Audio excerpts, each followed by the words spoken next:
Hello, my, na- my name is Nell, and I have things to say. Am I delicious? I'm delicious. This is Maggie. She has a face to lick. Hey. Oh my gosh. So today, I want to talk to you about intrusive thoughts. Ma- Sorry.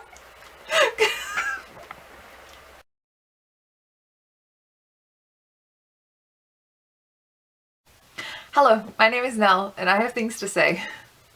I have removed the distraction that was here at the beginning of the video. She was not contributing to an efficient working environment, but she is very, very cute. So yeah, kiss time is over. It's now talk time. She's not a fan of that. Today I want to talk about intrusive thoughts. Sometimes Maggie shows what an intrusive thought is like. She's just in your face and she doesn't want to leave. Anyway, a friend was asking me about intrusive thoughts a couple of weeks ago, I think. Just asking me about like, how do I have any advice on how to deal with them, because I do experience them a lot. And I gave a little bit of my advice, I guess, on my experience and things that have worked, and I thought I might as well share that with more people. I am not great at controlling my intrusive thoughts. This is not a how-to on how to win this battle, because I don't win the battle, but I sometimes get the upper hand, and I think that counts enough. I have, I get a lot of intrusive thoughts. I have some psychosis, and I have OCD, so I get a lot of rumination, and with depression, a lot of rumination. Those thoughts that just keep going in a cycle, and you can't seem to stop them, and things that just jump in. Like, a lot of intrusive thoughts are very out of context thoughts, where you're eating an apple and suddenly you think, what happens if that person I love died in a car accident? What would that look like? How would I feel? What would I do? And you're just chomping on an apple. That's it. Nothing is triggered it. It just jumps in.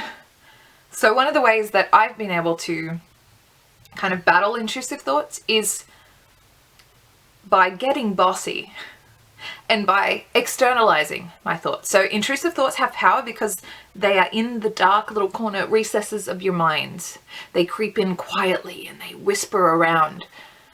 So my way of trying to get the upper hand is to say out loud, stop. Stop.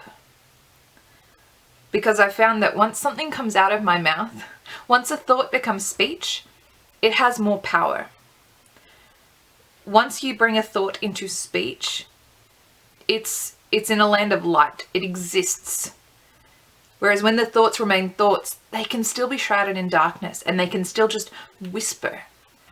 So I tend to just get physical with it. Stop, stop, stop, no, stop.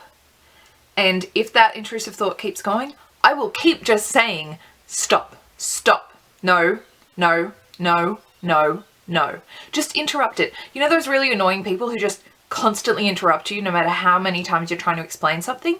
Be one of those annoying people to your intrusive thoughts. Because at the end of the day, they are unwanted guests. You have every right to kick them out. Your mind, your house, your rules. If you don't want a thought to be in there, you have every right to be rude until it shuts up. And I tend to then get active with not so much positive thoughts, but neutral thoughts.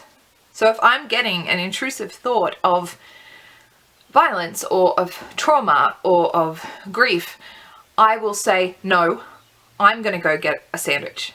I'm getting a sandwich. I'm getting bread. I'm getting butter.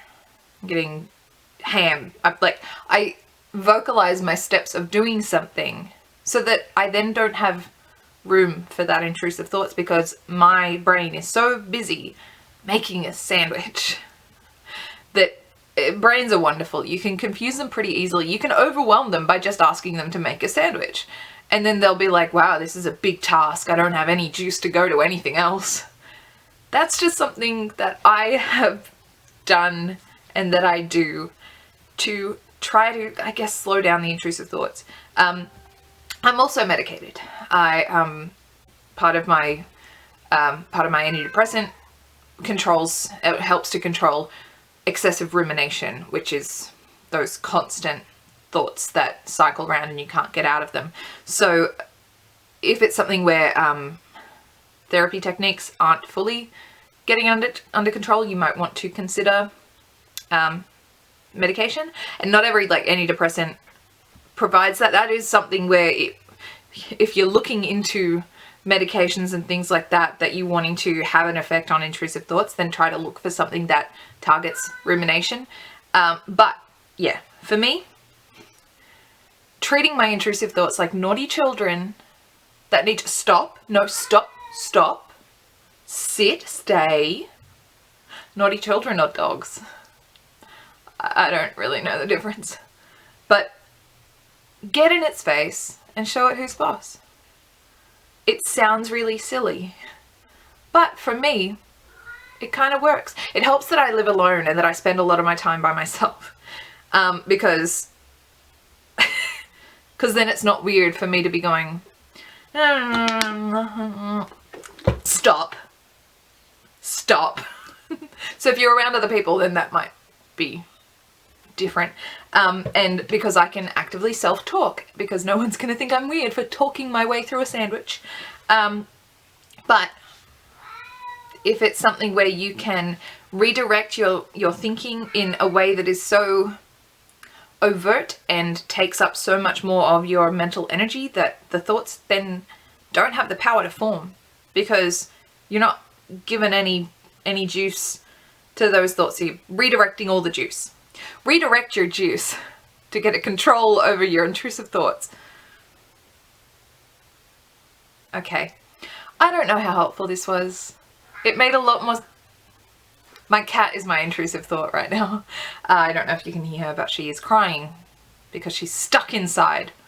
And that's cruel. She wants to go in the yard.